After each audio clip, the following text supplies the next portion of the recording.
नमस्कार, मैं वृंदा। Professor फ्रांचेस्का Orsini Hindi साहित्य और भाषा पर शानदार काम करने वाली स्कॉलर, अपना जीवन खपा देने वाली स्कॉलर। लंदन के सोएस यानी school of oriental and African studies में प्रोफेसर एमेरिटा हैं। ओर्सिनी को दिल्ली के एयरपोर्ट से वापस भेज दिया गया। भारत सरकार ने उन्हें भारत में एंट्री नहीं करने दी। इस बात को लेकर हमारे पास आधिकारिक जानकारी तो नहीं है, लेकिन द वायर के सिद्धार्थ वरदराजन ने इस बात की पुष्टि की है। हाल के सालों में फ्रांचेस्का ओर्सिनी ऐसी चौथी स्कॉलर बन गई हैं, विदेशी स्कॉलर, जिन्हें भारत में आने की अनुमति नहीं दी गई।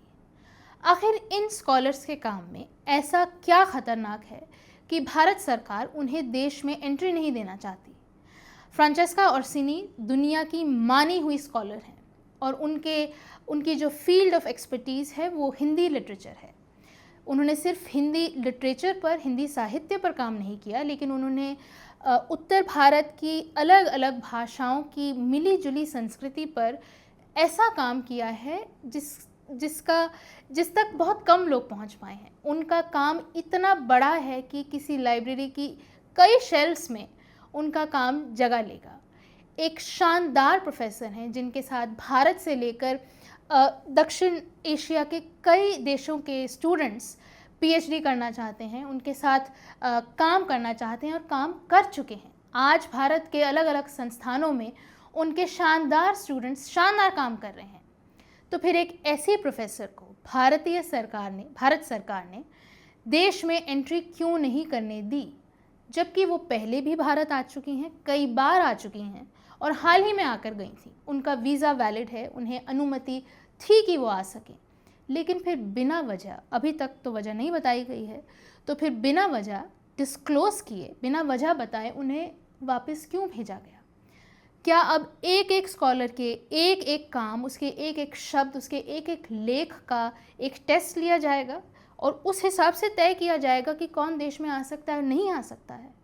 फिर उन लोगों का क्या होगा जो भारत में ही रहते हैं और भारत के इतिहास पर काम करते हैं, उसके साहित्य पर काम करते हैं, उसकी समाज की समझ को बनाने में अपना योगदान देते हैं? ऐसे में अगर वो कोई कंट्रोवर्शियल बात कहते हैं तो क्या उन्हें देश से निकाला जाएगा या उन्हें जेल में डाल दिया जाएगा? या अगर वो विदेशी हैं और उनके काम पर आप बैन नहीं लगा सकते हैं तो उन्हें देश में आने से रोकेंगे?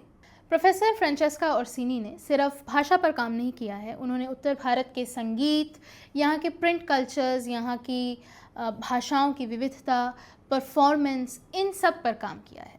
तो आप सोच सकते हैं कि एक इंसान जब इतनी अलग अलग चीज़ों पर काम करता है तो उसके काम का विस्तार कितना बड़ा है और उसे जो पढ़ रहे हैं उनके लिए उस काम की कितनी कीमत है।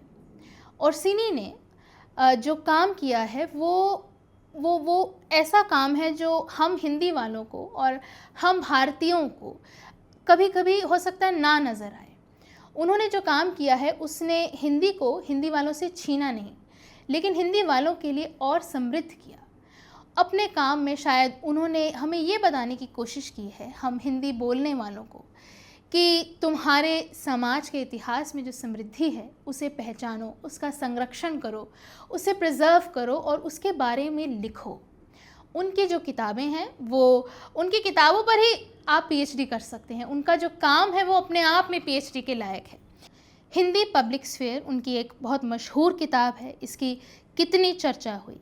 इस किताब ने हिंदी भाषा और उसे बोलने वाले लोगों के प्रति दुनिया की समझ बदल दी, बेहतर कर दी।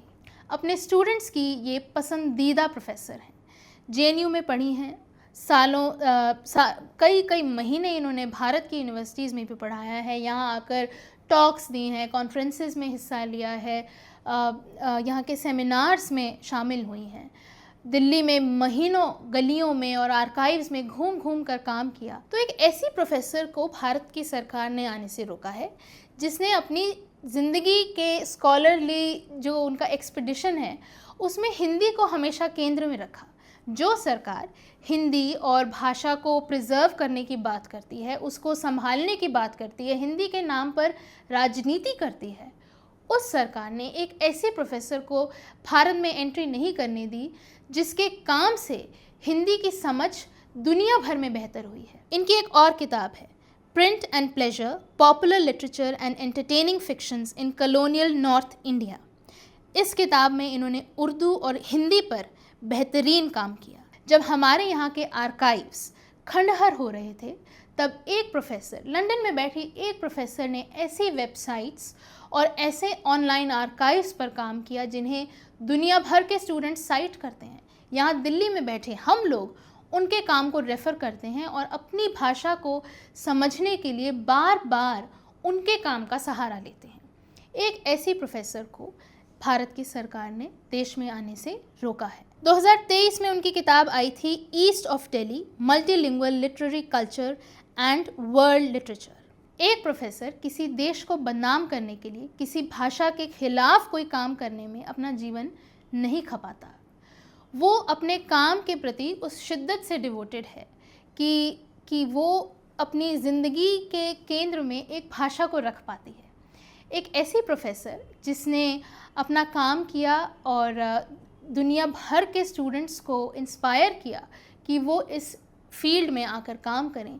दिल्ली, लखनऊ और बंगाल और तमाम इलाकों के स्टूडेंट्स को उन्होंने गाइड किया, उनकी PhDs को सपोर्ट किया। एक ऐसी प्रोफेसर को भारत की सरकार ने आज दिल्ली एयरपोर्ट से डिपोर्ट कर दिया है। तो प्रोफेसर फ्रांचेस्का ओर्सिनी को डिपोर्ट किया जाना एक ऐसी घटना नहीं होनी चाहिए जिसे देखकर हम सिर्फ चौंक जाएं और हैरान होकर चुप होकर बैठ जाएं, बल्कि इस घटना से हमें ये सोचने पर मजबूर होना चाहिए कि एक ऐसे प्रोफेसर को वापस करने के पीछे क्या मंशा हो सकती है। आखिर उनके काम में ऐसा क्या ख़तरनाक था कि सरकार को लगा कि उन्हें देश में एंट्री ही ना दी जाए।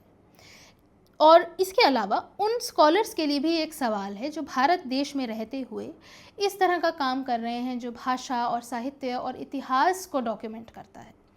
क्या अब एक एक स्कॉलर के एक एक चैप्टर, उसके एक एक वाक्य को सरकार वेरीफाई करेगी, उसे अप्रूव करेगी? क्या हर किसी को सरकार से ये सीखना और समझना होगा कि क्या बोल सकते हैं और क्या नहीं बोल सकते हैं?